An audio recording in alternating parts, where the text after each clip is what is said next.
Bonjour à toutes et à tous. On est rassemblés derrière cette visio, toute l'équipe des petits champions de la lecture. Donc, Angèle, Valentine, Maëlys, Amélie et moi. Je suis Magali Fourmintro, je suis secrétaire générale de l'Association des petits champions de la lecture et on est très très heureuse d'avoir cette visio avec vous aujourd'hui. Vous êtes 450 connectés, donc on est voilà, ravis du succès de cette proposition de visio. La manière dont ça va se dérouler, c'est que pour l'instant, on a coupé vos micros et vos caméras, mais on les rouvrira au moment des questions à la fin de la visio. En attendant, on serait ravis que vous puissiez vous présenter sur le chat de la visio via un petit message en nous disant qui vous êtes. Si vous êtes un enseignant qui se renseigne pour la première fois concernant le jeu, si vous êtes un enseignant qui a déjà participé, si vous êtes un lieu type bibliothèque ou autre type de lieu qui souhaite se renseigner pour accueillir une finale départementale ou si vous avez déjà accueilli une finale. Voilà. À ce jour, les inscriptions sont ouvertes depuis le 1er septembre et nous avons déjà 625 classes et groupes inscrits. Et enfin, dernière information, cette réunion en visio sera accessible en replay sur notre site. Donc, si vous avez des collègues qui n'ont pas pu se connecter ou si vous avez besoin de revoir la visio, voilà, pas d'inquiétude. Je laisse Amélie poursuivre.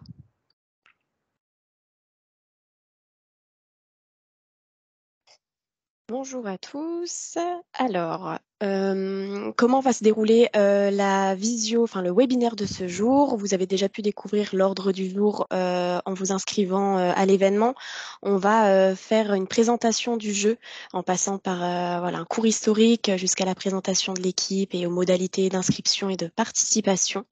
En vous expliquant les petites nouveautés que ce soit sur notre site internet et sur notre règlement. Puis nous passerons au détail des ressources pédagogiques que l'association met en place depuis quelques années déjà et le renouvellement de celle-ci cette année pour vous aider à démarrer le jeu en classe pour les prochaines semaines. Puis nous passerons bien évidemment aux questions-réponses sur voilà 15-20 minutes à la fin de ce webinaire.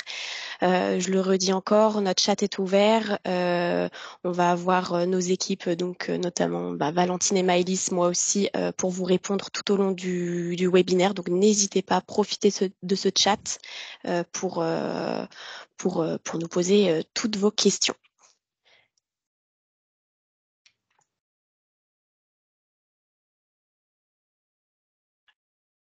N'hésitez pas à poser vos questions au fur et à mesure du webinaire via le chat.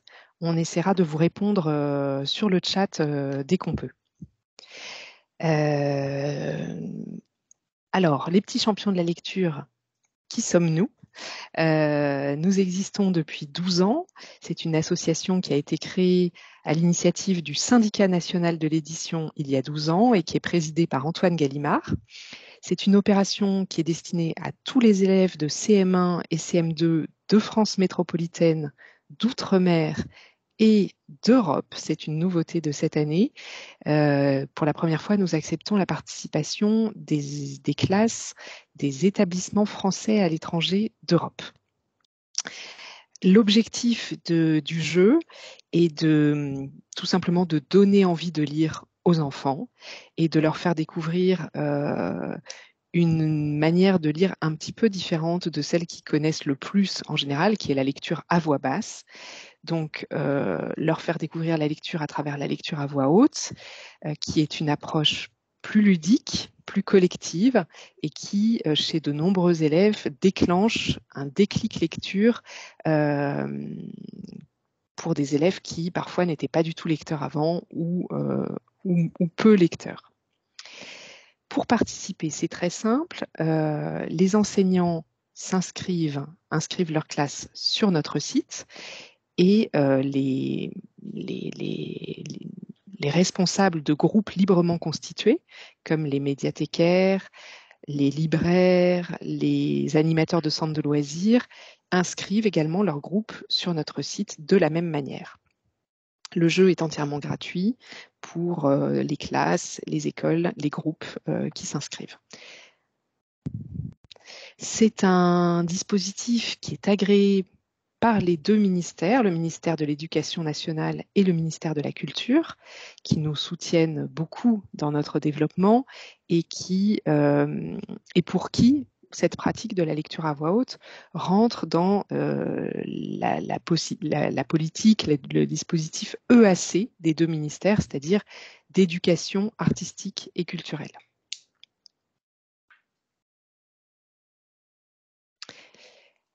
Pour vous donner une idée, l'année dernière, en 2022-2023, plus de 5000 classes ont participé au jeu, dont 17% de classes situées en zone REP, REP+. Ça représentait plus de 133 000 élèves, ce qui représente 8% de la population totale des élèves de CM1 et CM2 en France. Alors, parmi ces élèves, on avait 36% de CM2, 36% d'élèves qui étaient dans des classes à double niveau CM1, CM2 et 28% d'élèves en CM1. Sachant que le jeu est ouvert aux classes de CM1 depuis seulement 2 ans, donc c'est la 3e année que les CM1 peuvent participer. Et donc, c'est normal qu'il y ait ce petit décalage parce que c'est encore moins connu dans les écoles que le jeu est ouvert aux CM1. Bien évidemment, les CM1 qui ont participé l'année dernière au jeu sont tout à fait invités à reparticiper au jeu cette année. Voilà, l'année dernière, on a augmenté la participation au jeu de plus 32%. Vous pouvez voir sur la carte de France la progression par région. On peut passer.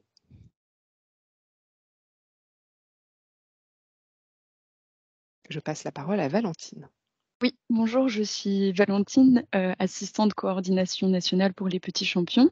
Donc, je vais vous présenter notre équipe pour la 12e édition du jeu des petits champions de la lecture. Donc, Magali Fourmentreau est la secrétaire générale et travaille conjointement avec Maria sur les questions administratives et de développement de l'association. Nous avons également accueilli Angèle, tout fraîchement arrivée cette semaine au sein de l'équipe, qui est quant à elle chargée de la communication. Puis nous avons Mathilde Tategrin, coordinatrice nationale du jeu, qui s'occupe des aspects logistiques avec toute l'équipe coordination, comprenant Amélie, Maëlys et moi-même. Maëlys sera en particulier votre interlocutrice privilégiée. Alors voici le calendrier du jeu. Nous sommes en pleine période d'inscription, comme vous le savez très certainement déjà. Elles sont ouvertes depuis le début du mois. Comme l'a dit Magali tout à l'heure, nous avons déjà plus de 600 classes inscrites. Et n'oubliez pas surtout la date limite des inscriptions, qui est le 15 décembre. Après cette date, nous ne pourrons malheureusement plus accepter aucune inscription. Donc vraiment, retenez bien cette date du 15 décembre. Ensuite, après avoir inscrit votre groupe, vous avez jusqu'au 23 janvier pour organiser votre finale groupe ou école. Et donc jusqu'au 23 janvier également pour déclarer votre lauréat et ou votre lauréate en ligne. Dans ce webinaire, nous vous donnerons toutes les clés pour débuter la lecture à voix haute et organiser cette finale école ou cette finale groupe. Cette dernière peut se dérouler au sein de votre établissement scolaire, mais également dans toute structure qui serait désireuse d'accueillir l'événement. Si vous le souhaitez, vous pouvez également la faire dans une bibliothèque ou autre lieu à proximité de votre établissement qui participerait aux nuits de la lecture. Comme vous le savez sans doute déjà, ces nuits de la lecture sont organisées par le Centre national du livre, qui est directement rattaché au ministère de la Culture. Et ces dernières auront lieu en 2024, du 18 au 21 janvier. Et vous pouvez directement consulter sur leur site, consulter leur site pour voir si un lieu proche participe justement à ces nuits de la lecture et pourrait vous accueillir dans ce cadre-là. Ensuite, vous avez les finales départementales qui se dérouleront jusqu'au 2 avril. Les organisateurs de ces finales département auront donc jusqu'à cette date du 2 avril pour déclarer son lauréat ou sa lauréate en ligne. En fonction du nombre d'inscriptions et du nombre de lauréats écoles au sein des départements, il y aura 1 ou 2 tours pour cette deuxième étape et nous allons vous tenir informés dès que nous le saurons, post-inscription. Et nous convoquerons ensuite les lauréats et lauréates pour chaque nouvelle étape en temps donné par email. Puis enfin se dérouleront les finales régionales, puis la finale nationale à la Comédie Française qui, elle, se tiendra le 26 juin 2024.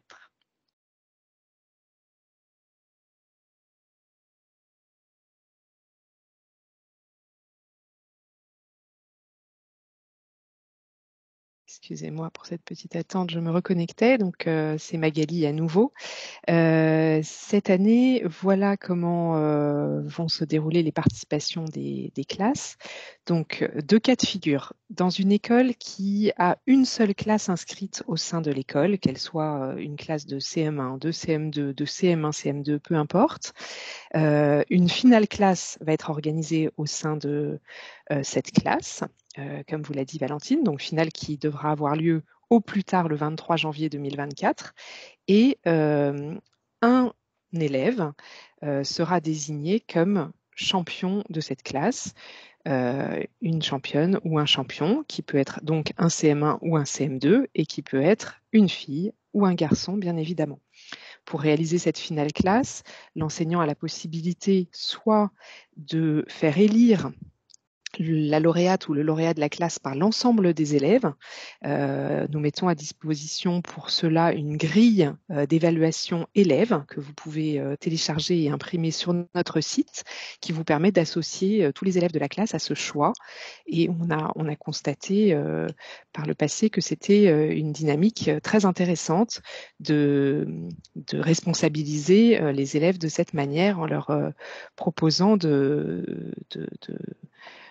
choisir eux-mêmes qui allait être l'ambassadeur de la classe à la finale départementale. Cependant, ce n'est pas une obligation et l'enseignant peut décider de constituer un jury d'adultes qui va déterminer le champion ou la championne de sa classe. Donc dans ce jury vous pouvez solliciter un libraire de votre commune, un bibliothécaire de votre commune, un auteur jeunesse, pourquoi pas, si vous en connaissez, un illustrateur jeunesse, pourquoi pas une personne de la mairie en charge de l'éducation. Voilà, un certain nombre de profils sont possibles pour constituer ce jury. Un petit conseil cependant, on vous recommande d'éviter de placer dans le jury des personnes qui connaissent trop bien les élèves, qui sont proches des élèves de la classe, pour éviter tout favoritisme dans les votes du jury. Alors, deuxième cas de figure, au sein d'une école, plusieurs classes sont inscrites. Dans ce cas, vous allez réaliser une finale école qui peut donner suite à des finales classes ou pas. Et de cette finale école, 2 petits champions seront élus lauréats, une fille et un garçon. Alors, la fille peut être en CM1 ou en CM2, le garçon peut également être en CM1 ou en CM2, peu importe. À partir de 2 classes inscrites, vous pourrez déclarer sur notre site, à partir du 23 janvier, même avant, dès que votre finale école est réalisée au plus tard le 23 janvier, les noms, prénoms et coordonnées des 2 enfants que vous aurez déclarés comme lauréats.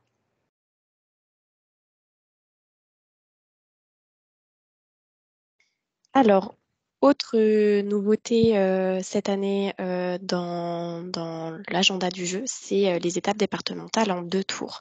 Alors pour ce faire, je vais vous passer une vidéo, une tuto vidéo que vous pouvez d'ailleurs retrouver sur notre site, qui explique très brièvement, mais très clairement en fait le déroulé en fait des étapes. Après effectivement l'étape classe, l'étape école. Alors je vais allumer le son de mon ordinateur lecture. Si vous avez un souci, n'hésitez pas à le faire savoir dans le chat, puisqu'on n'est jamais à l'abri, effectivement, d'un petit souci informatique, mais normalement, j'ai le bon mode d'emploi. Bonjour. Dans cette vidéo, nous allons vous expliquer quelles sont les différentes étapes qui attendent les lauréats de votre établissement. Tout d'abord, les finales départementales. Les finales départementales ont lieu entre le 7 février 2024 et le 2 avril 2024 dans des bibliothèques et médiathèques, des théâtres, des maisons de la jeunesse et de la culture, des salles municipales ou d'autres lieux parfois insolites. Cette deuxième étape vise à désigner 15 à 20 petits champions maximum lauréats des départements d'une même région qui sont ensuite convoqués à l'étape régionale. Pour cela, l'étape départementale peut se dérouler en un ou deux tours. À l'issue d'une finale départementale en un tour, la ou les lauréats sont convoqués à la finale régionale. Pour une finale départementale en deux tours, seuls les lauréats du second tour seront convoqués à cette finale régionale.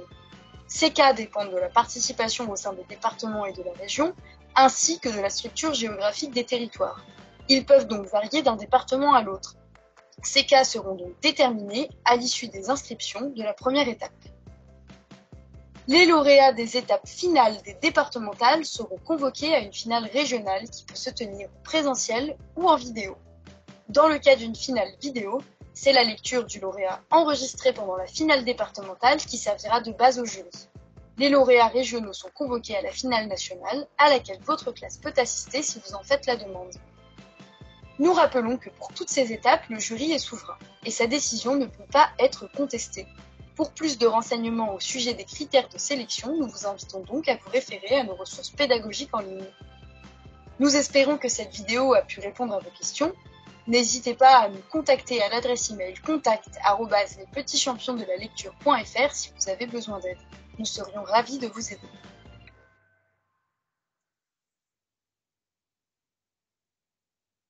Alors du coup, j'espère que cette petite vidéo vous a permis de comprendre un peu mieux l'étape départementale en deux tours. Comme le dit donc Zéphyr, une ancienne collègue des Petits Champions dans cette vidéo, nous ne savons pas encore aujourd'hui, à date, quel département va faire l'objet de deux tours.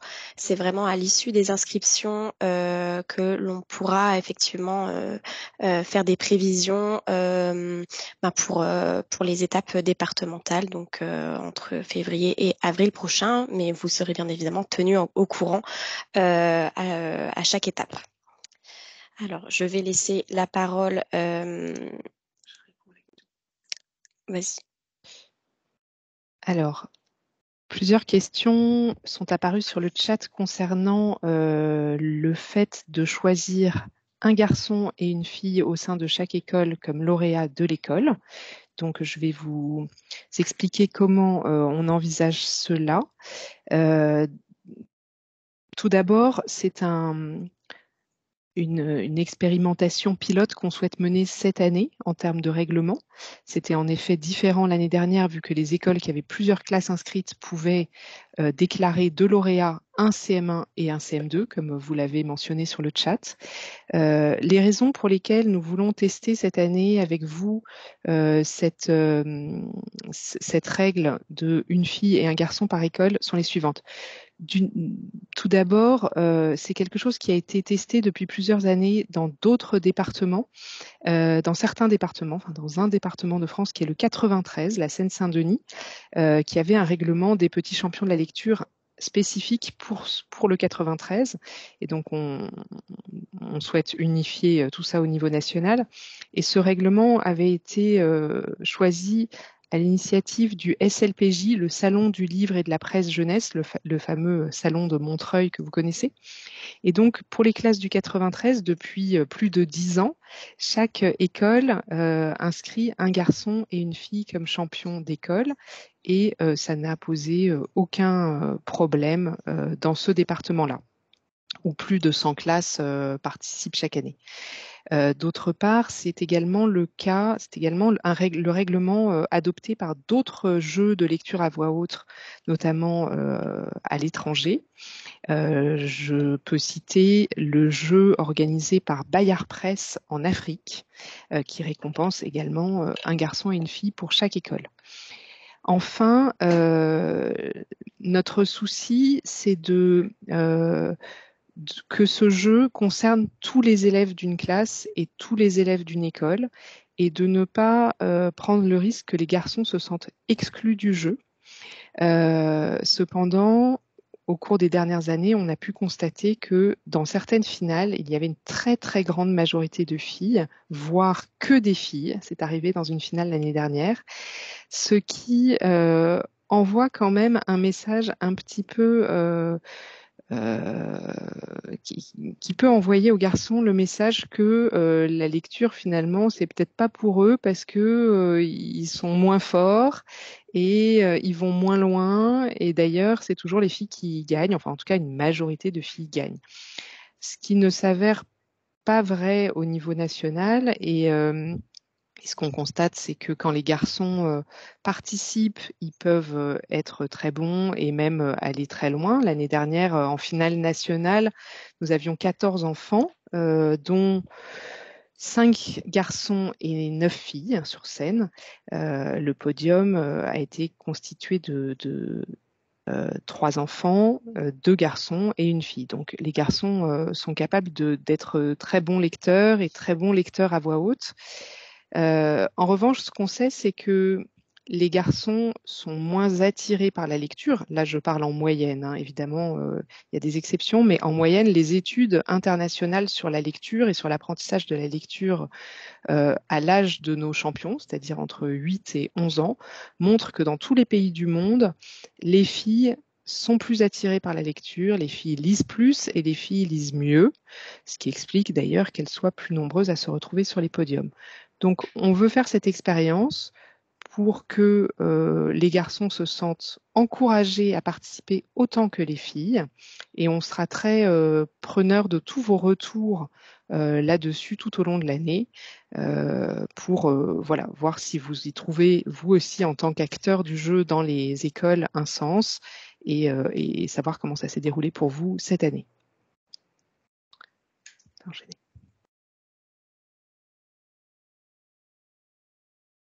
Alors, du coup, après cette explication, on va pouvoir effectivement passer aux modalités d'inscription. Et pour ce faire, je laisse la parole à Maëlys.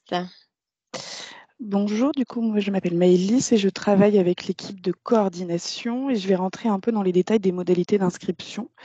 La première étape, que vous soyez responsable d'un groupe, professeur ou organisateur de finale départementale, la démarche est la même. Cette année, on a tout informatisé, donc il suffit de suivre les étapes indiquées sur le site en remplissant un formulaire et en validant à travers un mail que vous aurez reçu votre compte, et ensuite de juste renseigner les informations personnelles demandées. Si vous avez déjà eu un compte datant des éditions précédentes, il faudra créer un nouveau compte, puisque depuis la refonte du site, les anciens ne sont plus valides. Vous pouvez reprendre la même adresse mail et le même mot de passe pour cette nouvelle inscription. Et à ce moment-là, vous recevrez un mail de validation. Et pensez à regarder dans les spams et courriers indésirables, surtout pour les adresses académiques. C'est ensuite que vous pourrez inscrire votre classe ou groupe librement constitué en cliquant sur l'onglet « Je participe au jeu ». Pour inscrire votre établissement, vous devez renseigner le code postal. On vous demande de ne renseigner que le code postal parce qu'ensuite, un déroulé vous sera proposé avec les différentes écoles de votre département. Si votre école n'est pas référencée, et c'est souvent le cas pour les écoles sous contrat en association avec l'État, alors vous pouvez cliquer sur « Autre établissement » et ensuite renseigner dans l'onglet « Autre » votre établissement, et le jeu se déroulera exactement de la même façon. Et ensuite, vous pouvez procéder à l'inscription de vos classes. C'est alors qu'on vous proposera d'inviter des collègues. Le but est de regrouper les classes d'un même établissement puisque le nombre de lauréats par établissement est limité à 2. S'il y a plus d'un groupe inscrit, donc 2 professeurs d'un même établissement ne peuvent pas s'inscrire indépendamment l'un de l'autre. Pour les organisateurs de finales départementales, vous avez un onglet « J'organise une finale ». La démarche est sensiblement la même. En fait, il suffit de suivre les indications sur le site en inscrivant son lieu, en renseignant les informations type nom, capacité d'accueil, adresse, etc.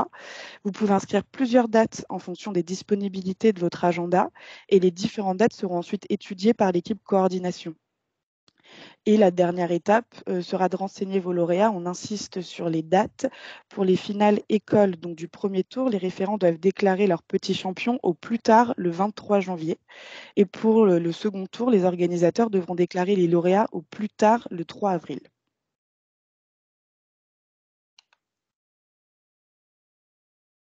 Alors, merci Maëlys. Je vais passer maintenant aux modalités de participation. Donc, qu'est-ce que nous entendons par là? C'est un peu les engagements que vous avez en participant au jeu, mais également les engagements que l'association va tenir envers vous. Donc, si vous êtes enseignant responsable de groupe, effectivement, vous vous engagez à constituer un groupe. On est au minimum un groupe de 5 élèves, CM1, CM2. Ça peut être aussi des élèves d'un niveau inférieur, donc CE1, CE2, mais ceux-là, du coup, ne doivent pas être élus à l'issue de la finale école ou de la finale de votre groupe. Mais ils peuvent pleinement participer voilà, à votre projet de lecture.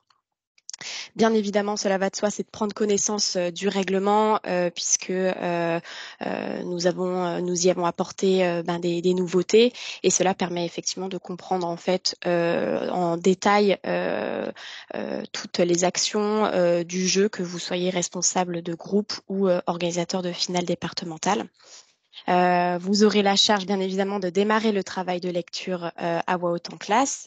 Donc, soit vous utilisez nos outils pédagogiques, comme on va le présenter juste après, soit en prenant effectivement des conseils d'autres collègues ayant participé. C'est à vous d'accompagner chaque enfant dans le choix de son livre. Donc là, l'enfant doit choisir un livre donc issu de la littérature jeunesse. Est interdit, et c'est expliqué dans le règlement, donc les formes poésie, théâtrale et également les albums.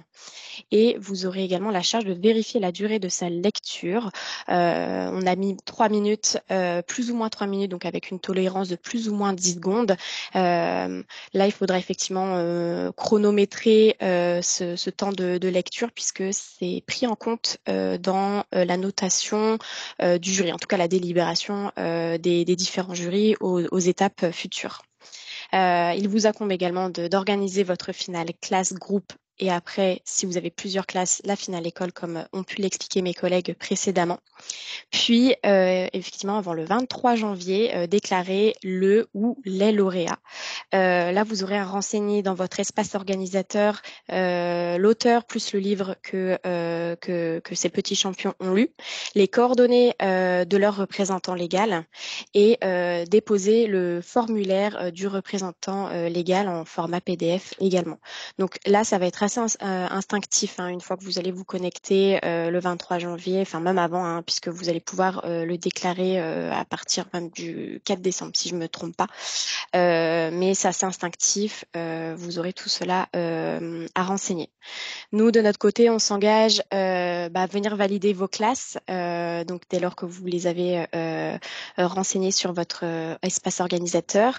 On s'engage à mettre à disposition le diplôme de la première étape et la grille d'évaluation, donc la grille d'évaluation élève ou la grille d'évaluation adulte, et puis tous les outils pédagogiques sur lesquels nous allons pouvoir venir vous en parler tout à l'heure. Si vous êtes un organisateur de finale départementale, vous vous engagez effectivement à choisir une date en privilégiant plutôt les mercredis et les samedis.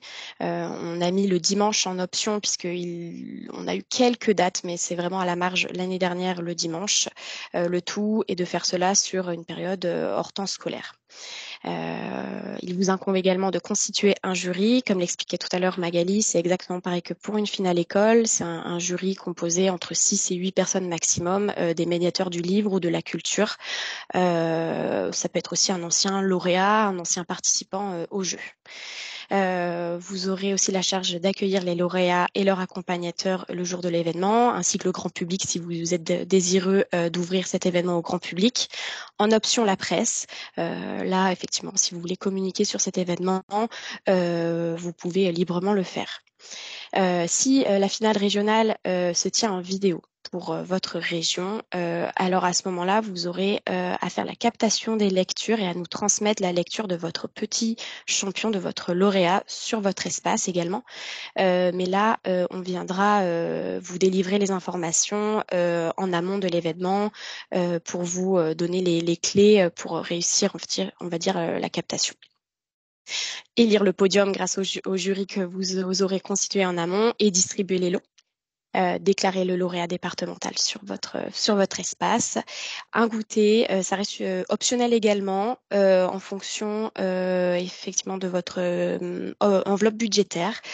Si vous voulez organiser un goûter ou alors offrir un rafraîchissement aux participants post-lecture, vous pouvez librement l'organiser. Nous, on s'engage de notre côté de valider vos dates ou votre date de finale, de vous transmettre la liste des participants puisque c'est nous qui faisons la répartition des lauréats écoles vers les étapes départementales. On envoie, nous, les convocations par mail à chacun des lauréats. On envoie également, on vous expédie les lots petits champions de la lecture au lieu d'accueil de la finale départementale. Donc c'est pour ça que c'est important de bien renseigner l'adresse de votre lieu dans votre espace. Et cela se fait sous 10 jours avant la finale départementale. Et puis on vous met à disposition le diplôme de la seconde étape que vous pourrez imprimer de votre lieu au nombre de participants qui seront accueillis à votre finale, et ainsi que les grilles d'évaluation qui est exactement la même que pour la finale école, la finale régionale et la finale nationale. On vient vous l'expliquer d'ailleurs à la suite de ce webinaire dans les outils pédagogiques pour vous aider à comprendre un peu mieux comment nous l'avons constitué. Voilà, petit rappel, l'équipe coordination, nous restons à votre disposition du lundi au vendredi de 9h30 à 12h45 et de 14h à 18h. Le numéro s'affiche du coup dans le petit rond. N'hésitez pas non plus par mail. Voilà, on est assez actif de ce côté-là pour répondre à toutes vos questions, que ce soit sur les modalités de participation ou d'inscription. Mais je le rappelle, le règlement mentionne énormément de points, d'ailleurs tous les points du jeu, donc n'hésitez pas à le feuilleter chez vous comme bon vous semble. Alors, on va passer à la description, en tout cas à la présentation de l'ensemble de nos outils pédagogiques. Donc, je vais laisser la parole à Angèle dans un premier temps, qui va vous faire découvrir nos tout premiers outils.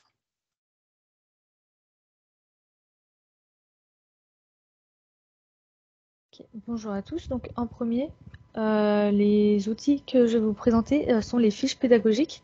Donc les fiches pédagogiques sont au nombre de 5. Si vous avez déjà participé à l'aventure des petits champions de lecture, vous les connaissez peut-être déjà. Ce sont des fiches qui sont disponibles sur notre site internet et qui mêlent théorie et pratique. Donc c'est un ensemble de ressources que vous pouvez parcourir et choisir à votre loisir les activités que vous préférez et qui sont les plus adaptées pour votre groupe ou votre classe. Donc comme vous pouvez le voir, il existe 5 thématiques qui correspondent donc aux différentes étapes de l'aventure des petits champions de la lecture. Et vous pouvez donc choisir ces activités et travailler sur celles-ci avec votre groupe ou votre classe. En plus des 5 fiches qui sont présentes actuellement, il y en a aussi une qui a été créée en partenariat avec l'application Lily, qui est une application qui propose des activités pour améliorer la confiance en soi, donc des activités pour méditer, philosopher en groupe ou individuellement. Comme vous pouvez le savoir, dans le cadre de la lecture à voix haute, la question de la confiance en soi et de la gestion du stress est très importante. Et c'est pour ça que nous vous invitons à peut-être vous inscrire sur l'application Lily afin donc de participer à ces activités avec votre classe.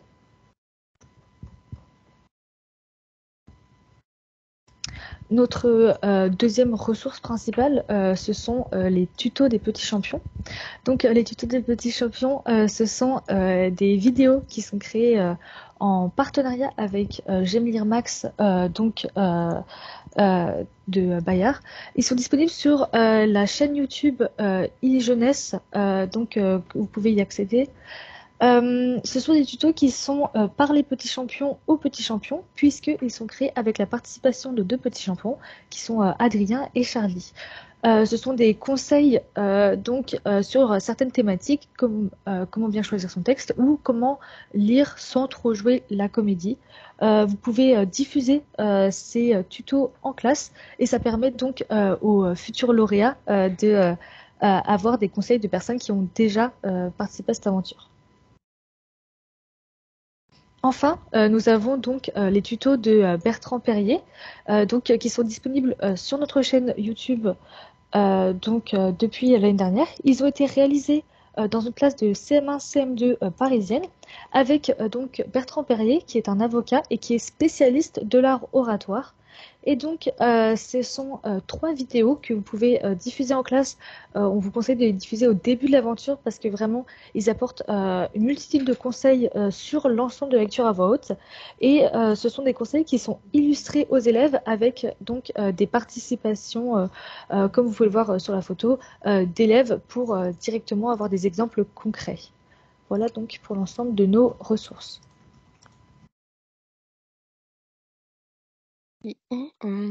Alors, merci Angèle. En restant un peu dans les webinaires, lire à voix haute, nous en avons 2 disponibles en replay sur notre site internet et notre chaîne YouTube, qui ont été coédités et cofinancés par Bayard Éducation, Lumni et les petits champions de la lecture. Nous sommes très fiers de ces 2-là, qui ont été réalisés en 2022 et en 2023, par la comédienne Raphaël Sodinos et le journaliste d'Astrapi, donc Rémi Choran. Ce sont vraiment 2 outils assez intéressants puisqu'ils durent 45 minutes, donc c'est un court format. Ils peuvent également être diffusés en classe avec une mise en pratique, notamment donc le comment gérer son trac. On a des exercices de respiration que les élèves peuvent faire directement en classe. Donc c'est assez intéressant. Et puis Raphaël et Rémi sont très pédagogues et sont très bons dans ce rôle-là.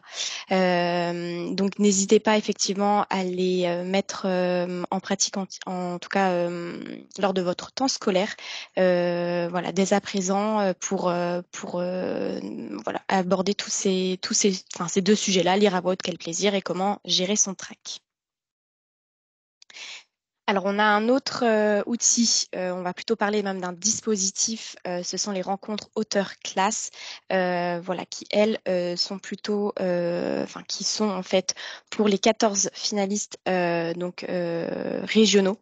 Donc, on vous l'explique brièvement, puisque c'est organisé par les petits champions de la lecture, dès lors que les 14 petits champions ont choisi leur ouvrage qu'ils liront sur la scène de la Comédie Française. On leur organise effectivement une rencontre dans leur classe avec l'auteur en question.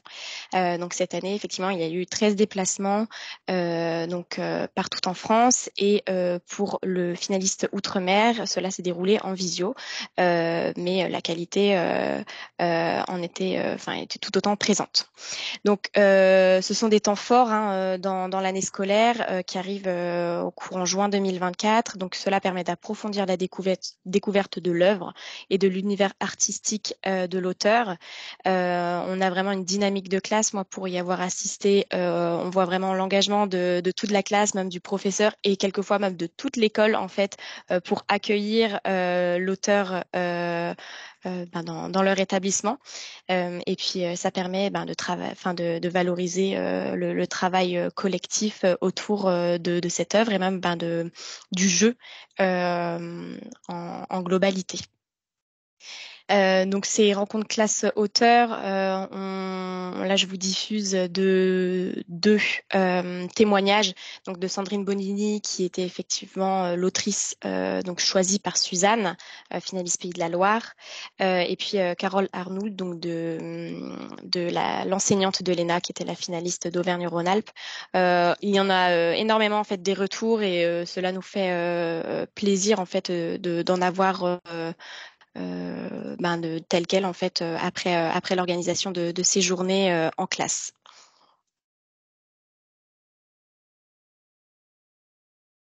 Alors je laisse la parole à Magali qui va vous expliquer les grilles d'évaluation adultes puis élèves par la suite. Alors, vous trouverez sur votre espace participant sur notre site un certain nombre de documents à télécharger, notamment le document d'autorisation parentale. Je viens de répondre à une question à ce sujet sur le chat, mais également les grilles d'évaluation. Donc, Ici, vous pouvez voir la grille d'évaluation adulte. Les membres du jury adultes évalueront les enfants sur les lectures des enfants sur 3 critères: la technique, la posture et la transmission. Alors la technique, il s'agit de la manière dont l'élève articule bien le texte, a un bon rythme de lecture, c'est-à-dire lit ni trop lentement ni trop vite, respecte la ponctuation et les liaisons et réussit à respirer pendant sa lecture. La posture évalue la manière dont l'élève va réussir à placer sa voix de manière à bien se faire entendre jusqu'au fond de la classe ou jusqu'au fond de la salle dans laquelle se déroule la finale, et la manière dont l'élève va placer son corps, donc réussir à bien gérer ses bras, ses jambes durant toute la lecture pour que son corps l'aide à bien lire plutôt que soit parasite. Et puis, sa capacité à s'adresser à son public et à capter l'attention des élèves à qui il s'adresse ou du public qui se trouve dans la salle. La transmission est un critère qui évalue la manière dont la lecture de l'enfant va être expressive, sa capacité à transmettre des émotions, à s'approprier le texte choisi et à faire comprendre le sens du texte qu'il lit. Pour les enfants, si vous utilisez la grille d'évaluation en classe pour la finale classe ou la finale école, c'est une version un peu simplifiée dans laquelle l'élève évalue pour les lectures qu'il entend si l'enfant articule bien, respecte la ponctuation, projette bien sa voix, réussit à détacher de temps en temps les yeux du texte et réussit à transmettre des émotions. Voilà.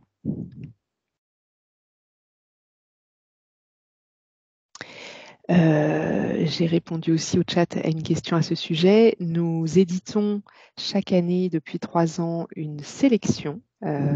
Si vous voyez mon écran, non, si ça marche. Je ne sais pas si ma caméra fonctionne. Pardon. Une sélection des petits champions qui rassemble nos romans coup de cœur de l'année. Il s'agit cette année de 29 romans tous parus en 2022. Que notre comité de lecture a sélectionné pour la qualité littéraire de ces textes et pour leur diversité. C'est-à-dire que dans cette sélection, vous trouverez des ouvrages sur différents thèmes, donc des romans historiques, des romans qui font peur, des romans d'aventure, des contes, des récits de vie quotidienne, des récits qui parlent de famille et d'amitié, des histoires drôles et des histoires qui font appel à l'imaginaire ou à la fantaisie. Voilà. Donc, cette sélection n'a aucun caractère obligatoire, c'est-à-dire que vos élèves peuvent choisir le livre qu'ils veulent, le roman qu'ils veulent, je l'ai dit dans le chat, éventuellement l'album qu'ils veulent, dans la mesure où c'est quand même un album avec beaucoup de textes, mais il en existe. Cette sélection est donc à titre d'information. Si vous souhaitez acquérir de nouveaux livres pour votre bibliothèque de classe, d'école ou votre bibliothèque tout court, mais voilà, vos élèves, vos participants choisissent absolument le livre qu'ils veulent à l'intérieur de cette sélection ou non.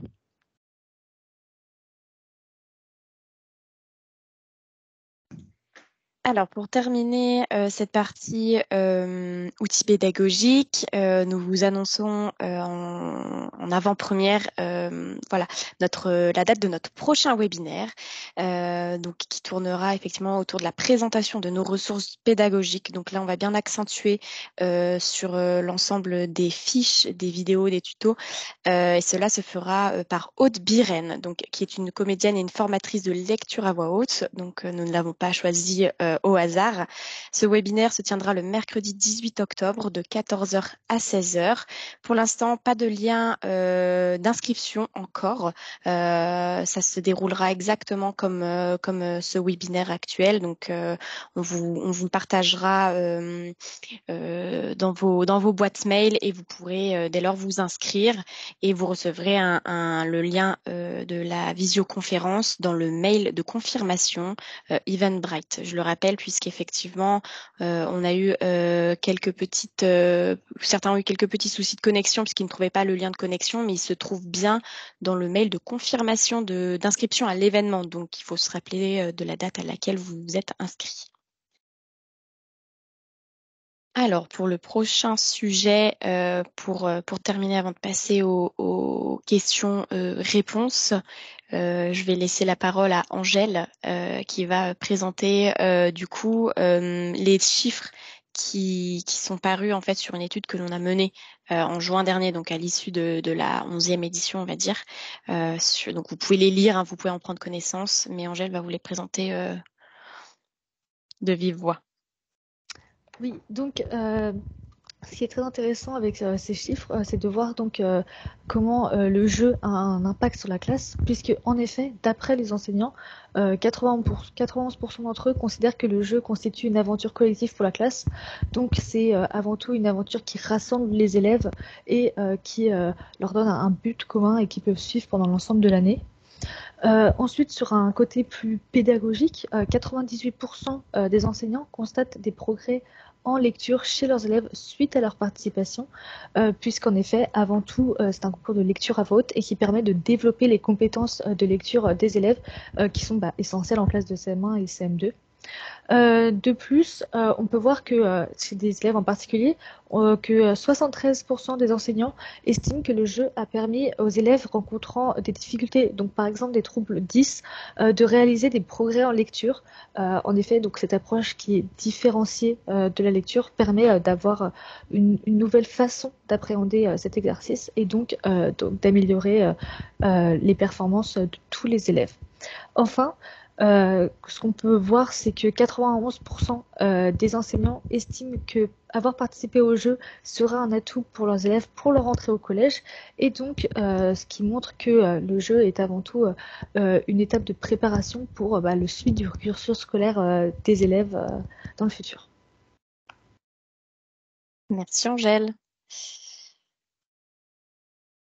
Et bien du coup, l'ensemble de l'équipe présente aujourd'hui vous remercie pour votre écoute, pour les questions que vous avez pu poser dans le chat. On arrive du coup à comment dire, au moment questions-réponses. Donc, moi, je vais quitter mon écran, je vais pouvoir partager pour remettre. On va réouvrir vos micros. Alors, on va faire un test, voir si c'est assez idéal de fonctionner comme ça. Sinon, n'hésitez pas à poser les questions dans le chat et on y répondra oralement cette fois-ci, puisque là, on y répond par écrit, mais on peut y répondre oralement. Alors, je vais du coup demander à... oui, parfait, c'est ça. Alors, du coup, certains, c'est bon, normalement, on peut vous entendre. N'hésitez pas à lever la main pour ceux qui... Alors, il y a l'option lever la main en haut de votre écran pour ceux qui veulent prendre la parole. On va essayer de se tenir à effectivement 15-20 minutes de questions-réponses.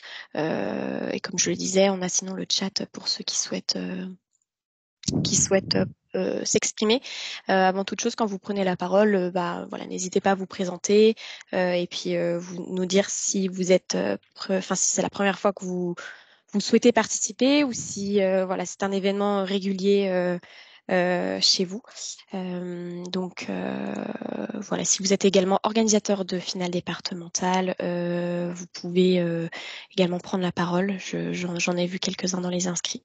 Donc, Alors, je vais déjà répondre à une première question je t'en prie, Magali. que je vois dans le chat concernant notre marraine. Alors, Suzy Morgenstern, qui était notre marraine, ne va malheureusement pas pouvoir continuer cette année à nous accompagner. Et donc, votre question tombe bien, car nous sommes sur le point d'annoncer le nom de notre nouvelle marraine ou de notre nouveau parrain. Et cette annonce aura lieu le 20 septembre. Le 20 septembre, nous allons réaliser ce qu'on appelle notre conférence de lancement de l'année, qui aura lieu à la Maison de la Poésie de 9h30 à 11h. Et cet événement sera retransmis sur notre compte Facebook pour tous ceux qui sont en province, qui ne peuvent pas se déplacer. Si vous souhaitez y assister, ça se déroule à Paris à la Maison de la Poésie, donc mercredi 20 septembre de 9h30 à 11h. Nous vous y invitons, nous serions ravis de vous y accueillir. Donc, si vous souhaitez y assister, envoyez-nous un mail à contact@lespetitschampionsdelalecture.fr et nous vous adresserons votre billet pour entrer à l'événement qui est bien entendu gratuit. Merci. Alors, dans les personnes qui ont levé la petite main, on a Alain. Alors, Alain, si vous pouviez allumer votre micro et nous faire part de votre question. Si je ne me trompe pas, Alain, vous êtes organisateur de finale départementale. En tout cas, l'année dernière, il me semble sur Lyon, si j'ai une bonne mémoire. Mais je vous laisse prendre la parole si vous arrivez à allumer votre micro. À moins que vous vouliez discuter dans le chat aussi. Alors, en attendant que quelqu'un prenne la parole, je réponds à une autre question qui est, j'avais entendu parler d'un bon de 10 € par élève pour acheter un livre. Alors, en effet, l'année dernière, certains élèves de certaines écoles ont bénéficié de chèques lire offerts par le Centre national du livre dans le cadre de l'opération des Nuits de la lecture, dont on vous a parlé en début de webinaire. Donc, le principe, nous ne savons pas précisément si le Centre national du livre va reconduire l'opération cette année et à destination de quelle classe ces chèques livres pourront être offerts par le CNL. Mais en tout cas, c'est dans le cadre de l'organisation de la finale et classe ou finale école dans le cadre des Nuits de la lecture. Donc, en général, cette finale a lieu dans une bibliothèque proche de l'école, que ces chèques peuvent être offerts par le CNL sous certaines conditions. Merci Magali. Alors Alain, je ne sais pas si vous voulez prendre la parole. On a également Maëlle qui a levé la main. Donc n'hésitez pas à activer votre micro. La caméra est optionnelle hein, si vous avez des questions. Sinon, nous avions une question sur l'AEFE. J'y réponds rapidement. Un webinaire d'information fin septembre concernant l'ouverture du jeu aux établissements français à l'étranger aura lieu. Donc exactement le même principe d'inscription, le même temps de présentation. Donc voilà, j'ai pu lire qu'une personne de Madrid nous écoutait. Là, on présente le jeu pour le territoire français et un autre webinaire aura lieu pour la zone Europe. Donc on ouvre cette année. Alors visiblement, les participants n'arrivent pas à activer leur micro. Je ne sais pas si on peut les y aider. Ah mais oui, enregistre. On avait oublié de cliquer sur le enregistrer. Ça va se débloquer, donc vous pouvez Bonjour à tous. prendre la parole normalement dès maintenant. N'hésitez pas à le faire. Bonjour, je ne sais pas si vous m'entendez. Bonjour. Ah super. Oui, je suis Maëlle de Charette, je suis bibliothécaire dans une école primaire à Neuilly. Et alors, j'ai pas pu me connecter au début, donc peut-être que vous avez déjà abordé ce point. Sinon, je me questionnais parce que j'ai regardé le règlement du jeu de cette année. Et il y a un point qui m'a un peu surpris, c'est le fait de devoir sélectionner. Donc nous, on inscrit nos CM1 et nos CM2. Donc il y aura 2 élèves à sélectionner pour la finale école. Et j'ai vu qu'il fallait absolument inscrire un garçon et une fille. Et ça m'a un peu surpris parce que je ne vois pas trop pourquoi intégrer ce critère entre guillemets de sélection plutôt que tout simplement leur aisance en lecture. Surtout que chez nous, honnêtement, dans les élèves qui sont volontaires pour participer, qui ont envie, l'année dernière, parce qu'on a participé l'année dernière, j'avais 90% de filles qui participaient, donc ça me semble un peu compliqué. Alors, en effet, on a répondu à cette question en expliquant qu'on souhaite mener une expérimentation cette année dans ce sens au niveau du règlement, que c'est quelque chose qui a déjà été appliqué dans le département du 93 en Seine-Saint-Denis, dans lequel pour toutes les classes et groupes participantes, c'était un garçon et une fille qui étaient déclarés comme lauréats à l'issue du premier tour. Dans votre cas, si je comprends bien, ça n'est pas toute la classe qui participe, ce sont les élèves volontaires, vu que vous êtes une bibliothèque. Donc, en effet, la situation est un petit peu différente. Donc, comme je l'ai dit également sur le chat, dans ces cas-là, vous n'avez pas d'obligation à déclarer 2 enfants. Si vous considérez qu'il n'y a qu'un enfant qui se détache et qui est le meilleur, sans ex aequo, vous pouvez très bien ne déclarer qu'une fille par école ou par groupe librement constitué. Du coup, si j'ai une fille en CM1 et une fille en CM2, ce ne sera pas possible. En fait, nous, l'année dernière, j'avais inscrit tous mes CM1 et tous mes CM2 et on avait fait une finale pour les CM1, une finale pour les CM2. Oui. Et là, cette année, je ne vais pas forcément refaire le même projet pour tous les CM1, tous les CM2. Je voulais leur proposer plus sous forme d'atelier où s'inscrivent ceux qui voudront. Et donc, j'aurai un groupe de CM1 et un groupe de CM2. D'accord. Et vous inscrivez une école, des classes d'école, où vous constituez des groupes librement constitués, un groupe constitué d'enfants qui fréquentent votre médiathèque? Non, je suis vraiment une bibliothèque dans l'école. D'accord, ok. Je suis bibliothécaire scolaire, donc c'est vraiment, j'inscris mes classes au niveau de l'école. D'accord. Donc, dans ce cas-là, si vous avez des élèves issus de plusieurs classes qui participent, vous pourrez déclarer 2 lauréats, un garçon et une fille, mais si vous ne souhaitez en déclarer qu'un, vous pourrez le faire. Ok. Vous m'entendez? Oui. Oui, Alors, Alain, à vous. voilà. Ça y est, oui, j'ai pu. Alain, bonjour à tous. J'ai organisé une finale départementale.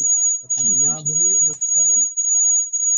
Alors oui, si les personnes pouvaient couper leur micro, donc c'est en haut à droite de votre écran, à côté du bouton quitter. On les a tous réouverts, mais maintenant c'est à vous de faire la démarche de le fermer pour l'ensemble des personnes connectées et de laisser du coup la personne qui prend la parole avoir l'unique micro. Donc normalement ça devrait être bon, Alain, je vous en prie. Oui, donc nous avons organisé une finale départementale à Lyon l'année dernière. Il y a encore des gens qui n'ont pas coupé le micro. Voilà. Donc, j'ai noté une certaine frustration. Je sais pas si le bruit est assez désagréable, mais bon. Une certaine frustration de la part de certains élèves et de parents qui pensaient être avec notre lauréat, qui pensaient être choisis pour la finale régionale. Or après, certains parents n'étaient pas au courant qu'il y avait en fait un deuxième choix, si je puis dire, par vidéo. Et alors, est-ce que vous pouvez nous expliquer comment va se faire les 2 tours, comment vont se faire les 2 tours, parce qu'il est probable que dans la région Rhône-Alpes, il y aura 2 tours. Alors, on va couper l'ensemble des micros. On a noté votre question, Alain. Alors, effectivement, l'année dernière, on a mis en place ces pré-finales vidéo que dans certaines régions. Donc, en amont des finales régionales, en fait, il s'est imposé de mettre cette étape puisque eh bien, nous n'avons pas prévisualisé une augmentation de 30% des inscriptions. Par exemple, si je prends le cas de la région Nouvelle-Aquitaine, à l'issue des étapes départementales, nous nous sommes retrouvés avec 31 petits champions départementaux, du coup, devant aller en étape régionale. Ce qui 30 petits champions, 30 lectures à la suite pour une étape, pour nous, c'était non entendable pour la durée de l'événement et puis même pour toutes les parties prenantes et questions logistiques aussi. Ça a été le cas dans d'autres régions également. Donc en fait, il s'est imposé de mettre cette pré-finale vidéo qui n'était pas inscrite dans le règlement. Donc, on conçoit qu'il y a eu des mécontentements, des incompréhensions. On a essayé de communiquer un maximum auprès des organisateurs de finales départementales, mais également auprès des enseignants sur cette nouvelle étape qui s'est tenue l'année dernière. Et on a décidé cette année, en fait, de changer un peu ce deuxième tour, en fait, au lieu d'avoir des pré-finales régionales vidéo, puisque la vidéo est un concept qui est moins favorable à la lecture à voix haute, de faire nos étapes départementales en 2 tours. Donc, pour le coup, nous ne sommes pas en capacité de dire quel département va avoir 2 tours, va devoir accueillir 2 tours pour les étapes départementales, puisque eh bien, on va attendre la fin des inscriptions, c'est-à-dire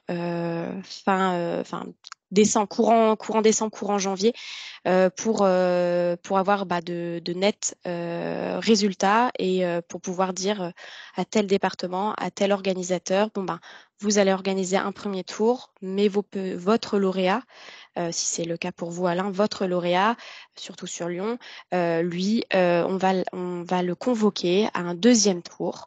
Donc là où il va concourir avec d'autres petits champions de son département pour aller ensuite en régional.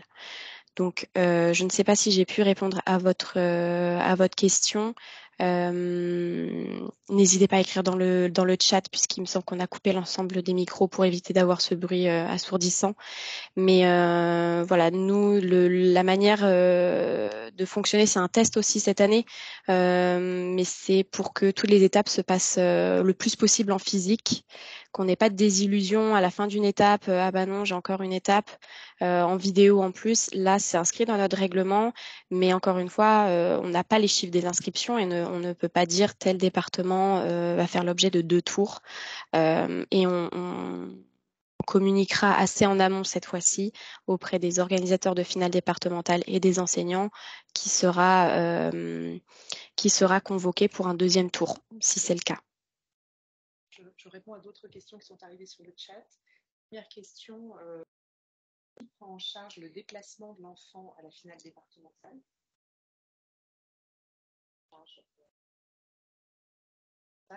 Nous n'avons jusqu'ici jamais eu de problème. Oui, pardon. Je vais répondre à une autre question qui était arrivée sur le chat, qui est de savoir qui prend en charge le déplacement de l'enfant jusqu'à la finale départementale. Donc, ce déplacement est à organiser par les parents de l'enfant. Évidemment, les enseignants et bibliothécaires qui ont accompagné l'enfant dans son parcours jusqu'en finale départementale sont également conviés à assister à cette finale. Nous n'avons jusqu'ici eu aucun problème avec des parents qui contestaient ce point. Les parents, ça se passe toujours très bien. À partir de la finale, des finales régionales, et pour la finale nationale, bien entendu, nous proposons aux parents de contribuer au déplacement de l'enfant sur le lieu de la finale régionale, à hauteur de 100 € maximum par enfant, 100 € qui viennent indemniser sur demande des parents le déplacement de l'enfant et d'un adulte accompagnateur. Et puis pour la participation à la finale nationale, la totalité du déplacement de l'enfant plus d'un adulte accompagnateur est pris en charge du domicile de l'enfant jusqu'à la Comédie Française à Paris.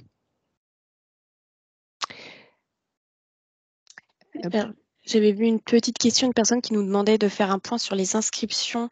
Alors, vous avez un compteur qui s'affiche directement sur notre site internet en haut à gauche, qui est mis à jour, on va dire, 2 à 3 fois par jour.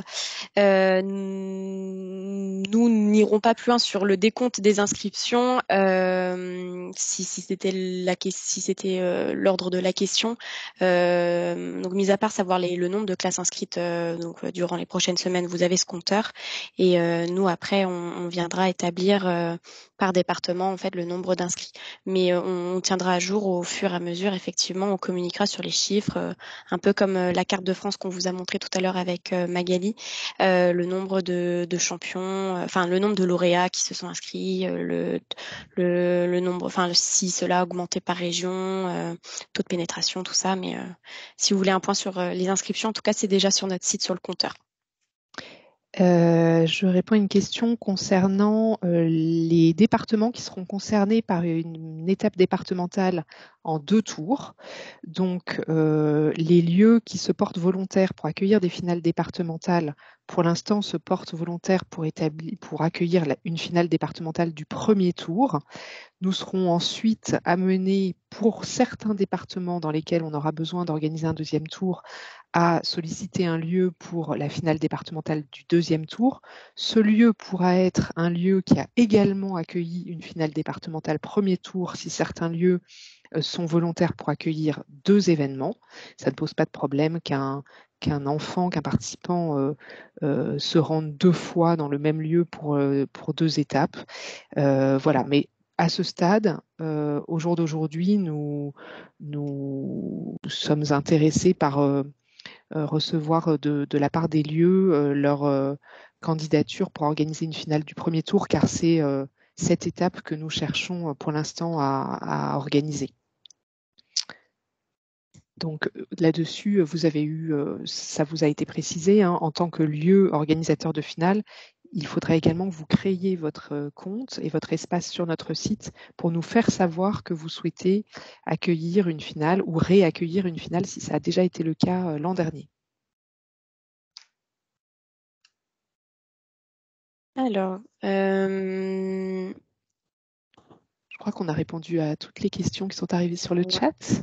Alors, j'avais juste une personne qui levait la main au nom de Camille. Alors, de peur que un autre bruit arrive dans nos oreilles, Camille, est-ce que vous pouvez exprimer votre question dans le chat si ce n'est pas déjà fait, qu'on puisse y répondre et peut-être terminer en tout cas sur cette question. Dans tous les cas, sachez que l'ensemble des réponses que l'on vous a apportées se trouvent dans notre règlement et aussi dans notre section FAQ sur notre site internet. Et puis, on reste bien évidemment disponible post-webinaire, par téléphone ou par mail, si jamais vous voulez revenir sur certains points. Et le webinaire sera disponible en replay dans les jours à venir. Alors, je ne sais pas si Camille s'est manifestée. Je réponds à une autre question de Nina. Alors, le nombre d'enfants participants au final régional se situe entre 10 et 20 enfants par finale. Il y a des disparités locales, régionales, départementales qui font qu'on n'a pas forcément exactement le même nombre d'enfants participants. On essaye de l'harmoniser autour de 14-15 enfants. Pour nous, c'est vraiment le bon nombre de participants pour que la finale ne soit ni trop longue et qu'un maximum d'enfants puissent y participer. Néanmoins, chaque région a un nombre très différent de départements d'une région à une autre en France. Donc, on doit s'adapter aux caractéristiques particulières de chaque région.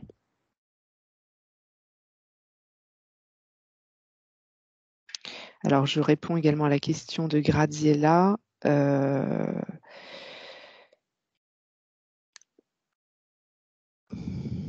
Là encore, notre souci est d'être le plus juste et le plus équitable possible concernant le nombre d'enfants de chaque département qui participent au final régional.